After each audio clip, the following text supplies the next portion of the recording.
Ancient Greek philosopher Seneca once stated, "Not who has less is poor, but instead who wishes too much is poor." What this quote has to do with addiction, why they emerge, and how to overcome them, you will get in this video. Welcome, my name is Rebecca Brandt. I'm educational scientist with the subjects philosophy and psychology, author of the book In Search for More, Self-Development with the help of Eastern and Western philosophy and psychology, and with more than 10 years in leadership, in army and in civil companies, and own experience with addictions and with overcoming them all. I will talk with you about exactly that topic. In another video, we already talked about phone addiction specifically, but here we talk about addiction in general, what happens in the psyche, how addiction occurs, and how to fight them. How do addictions occur? To figure out how addictions arise, you only have to consider what remains when a person has abolished all addictions. When one overcomes all addictions, it only remains one main addiction from which all others actually emerge. I will come to that in a minute. And that main addiction is, believe it or not, thinking. Because the human thinking works in ups and downs, like a sinus curve. And that actually comes from duality. The whole thinking actually is dual. That's why we experience in this world day and night, the tides, darkness and light, and so on. And what now leads to the addiction is only that people want to run away from the downs. Because the downs, of course, they cause suffering.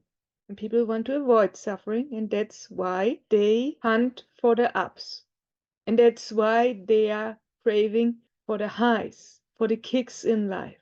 And in long term, of course, this leads to the addictions, or to strong habits which one is not able to overcome, or to lose even the control about it, or to then, of course, at the end, lose control about himself, because all the habit of thinking ups and downs cause at the end, and besides, always emotions, positive ones and negative ones. And when are people always striving for highs, they are always after the positive emotions, which cause even bodily own drugs.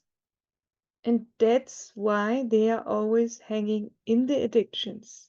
And only a person who could abolish almost or even all addictions from his life, he can see that thinking remains and is the main cause and the main addiction from which all the others arise, only because people are running away from thinking. And that leads already to the next point, how to overcome the addictions.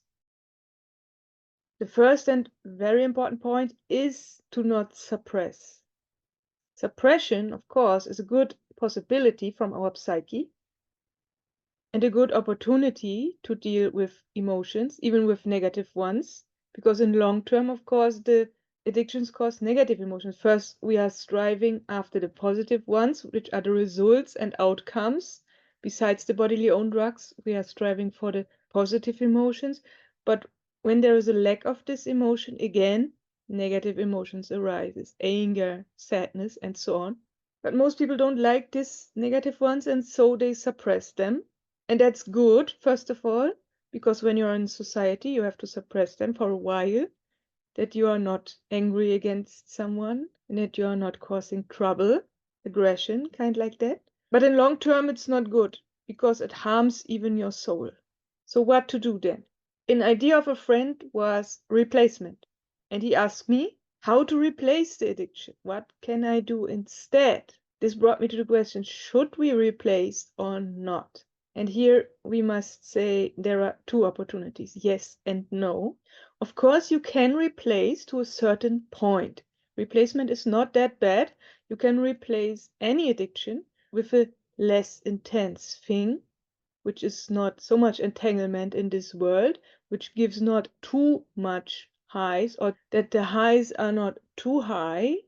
It is always good to stay in the middle, as many philosophies say, to stay in the middle, to not strive after too much highs and highs which have very high peaks, then also you will not fall in extremely lows so fast. Because always you have to consider this duality behind, which is always working. There are spiritual laws in this world which are working if you want or not, and still they are there. And whatever you do, they react on that and things happen to you. And whenever people are striving only to highs, only after highs, then these unwritten spiritual laws, they are working on them and pulling them down in the very deepest lows. And that's what we truly want to avoid. And this you only can handle through, of course, replacement to a certain point. You replace addictions through a good thing. For example, if there is a screen addiction, a phone addiction or something, you can replace it with good books or something like that, with reading. Basically, to create new habits, good habits, you can only go back and lean on the idea of basic needs. Basic needs are only food, housing, and clothing, and you can reduce your hobbies only on this basis, or you consider minimalist teachings and only you reduce your life to that. This is what monks do, and the whole monasteries of all religions, that they are going back to the roots, back to very basic needs, and you can spend much time with new good habits which are based on very basic needs, which are necessary for life, but which don't cause these highs, and at the end also don't cause the lows. And to stay in the middle is a very good thing.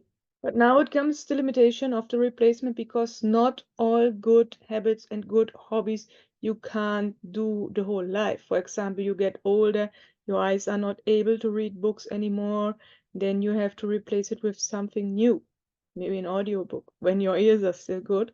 The same thing is with jogging. Jogging or sports in general is a good habit, but when you get older and suddenly your favorite sport is not possible anymore, you will suffer.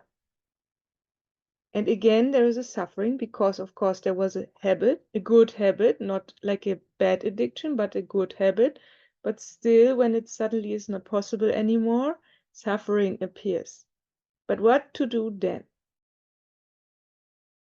This is because actually the new habits are also a running away from the truth, which is the main addiction, the thinking. And these new good habits are also kind of a suppression or a running away from yourself. What to do then? The best thing to do is to confront yourself with the thinker in yourself, with the thinking in general, with the basic enemy, you can say, which everyone has, which causes all the addictions, which actually come from the main addiction, the thinking. So the thinking is the biggest enemy, the devil, you can say. And what you can do is to suffer as early as possible. Because when you suffer later, you will have forgotten all these teachings, and then suffering could be very big. But if you suffer now or as early as possible, before you create new habits and all these other tricks, you confront yourself with the thinking and you suffer directly from the negative outcomes. That means you don't really suffer, you try to transcend them, you try to meditate. That is the only solution, actually, because the only solution is calming the mind, and that is what meditation does, calming the mind. And one day, when it is fulfilled with that solution, of course, one reaches the enlightenment, which is the no-mind status, of which this channel is about, because the no-mind is a goal to the enlightenment where we have overcome the thinking and are in this unity with everything, or religious people could say with God. But basically this process is called enlightenment, which sounds, for me and for maybe others which are not too religious, sounds more natural. What it actually also is, and that is also called as the fulfillment from the philosophers, the fulfillment of humanity, is to overcome the thinking. And there are several meditation methods. For example, You become the observer of the thinking, not observer in the sense of superego, which always is blaming oneself and which always is seeking for own mistakes, and all the day it is calling yourself in negative ways. And so this causes also downs in the human thinking. You have to become a higher observer, which is standing beyond the ego and the superego and what all belongs to the ego, which is standing outside, which is belonging to your higher self. And that is the true path. And that is how to overcome the thinking, which is the main cause of the addictions.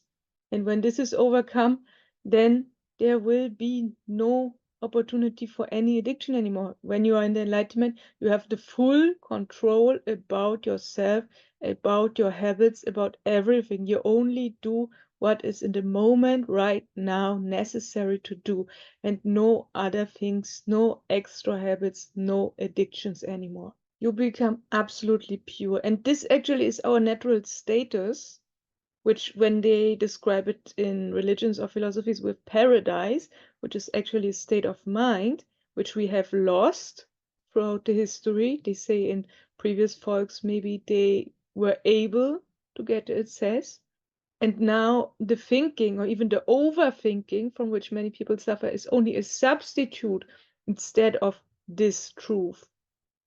And now we have to replace this substitute, which is thinking, through the real thing. And that is the enlightenment, which is beyond thinking, which is only pure bliss and harmony. Actually, this is always there and available when you consider God or the enlightenment as spirit, and which is everywhere around, also in form of love, you can say, not the love to a certain thing or to certain person. It is just there, and you have to come in this being, in this pure being, in this very natural thing, beyond thinking. Then already you get the access to whatever is there, to the being itself. Another meditation method in this direction is the transcendental meditation, which I can recommend and which I also have a video on this channel. Hope these ideas could help some. Have a nice day. See you soon. Bye.